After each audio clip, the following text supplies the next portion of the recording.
Doctor Mohammad ইউনূসের স্বজনপ্রীতির সবচেয়ে বড় example হচ্ছে স্বাস্থ্য উপদেষ্টা। এই স্বাস্থ্য উপদেষ্টার অনীতিবিলম্বে এই জনগণের যে টাকা পয়সা উনি বেতন দিছে সেগুলো রাষ্ট্রদার কোষাগারে জমা দিয়ে ওনার অনীতিবিলম্বে পদত্যাগ করা উচিত। আমাদের একজন স্বাস্থ্যমন্ত্রী আছে বাংলাদেশে, চিনেন ওনাকে? উনি ডক্টর মোহাম্মদ ইউনূসের ভাই ব্রাদার কোথায় আসছে। ডক্টর মোহাম্মদ ইউনূসের স্বজনপ্রীতির সবচেয়ে বড় এক্সাম্পল হচ্ছে স্বাস্থ্য উপদেষ্টা। সবসময় বলে আসছি এই স্বাস্থ্য উপদেষ্টা এটার কোনো প্রয়োজন নাই। আপনারা দেখছেন আমার কোন ধরনের অ্যাক্টিভিটি? উনি যে বেতনটা নেয় এই বেতনটা হারাম হবে। উনি যে গাড়িটা চলে সরকারের টাকায় এটা হচ্ছে জনগণের সাথে বেমানি। এই স্বাস্থ্য উপদেষ্টাটা কোনো কাজের না। উনি কিচ্ছু বুঝে না।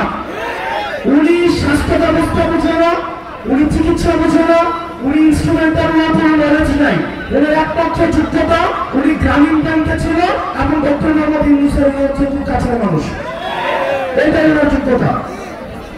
এই স্বাস্থ্য উপদেষ্টা নিয়ে আমরা কি করিব? এবং দুঃখজনক বিষয় উনি নিজে চিকিৎসা করাইতে সিঙ্গাপুর যায়। টাইলক্স টয়লেট ক্লিনার, যার অ্যান্টিব্যাকটেরিয়াল এজেন্ট টয়লেটের কোনায় কোনায় পৌঁছে 99% জীবাণু ধ্বংস করে। এই স্বাস্থ্য উপদেষ্টার অনীতিবিলম্বে এই জনগণের যে টাকা পয়সা উনি বেতন দিছে সেগুলো রাষ্ট্রদার কোষাগারে জমা দিয়ে ওনার অনীতিবিলম্বে পদত্যাগ করা উচিত। প্রিয় চট্টগ্রামবাসী, আপনারা সজাগ থাকতে হবে। বেশিরভাগ বিরোধী রাজনৈতিক দলগুলোকে ঐক্যবদ্ধ থাকতে হবে।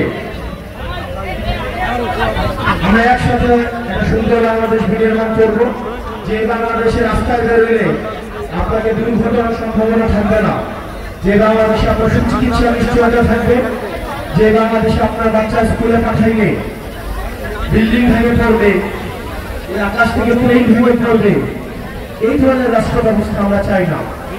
এগুলো তদন্ত করা হোক হাসিনার আমলে কি পরিমাণ দুর্নীতি করা হয়েছে। আমরা শুনছি বিমান বাহিনীর সাবেক প্রধান নাকি 3000 কোটি টাকা দুর্নীতি করছে।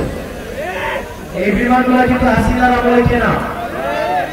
আমরা বিমান বাহিনীর যে ভাইরা রয়েছেন, আমরা আপনাদের নিরাপত্তাও চাই।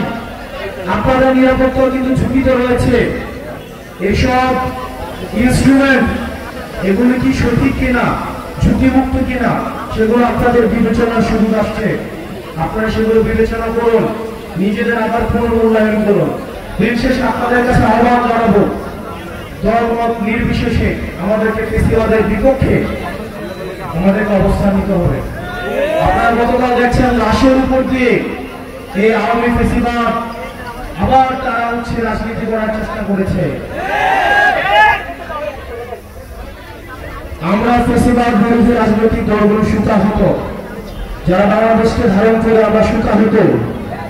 কিন্তু আওয়ামী লীগ যদি ফেরার চেষ্টা করে তাহলে এই সব শক্তিতে পরিণত হয়ে এই আওয়ামী লীগের চ্যাপ্টারটা আমরা ক্লোজ করছি। ভবিষ্যতের উত্থানের যে কোনো সম্ভাবনাকে আমরা একদম নাই করে দিব।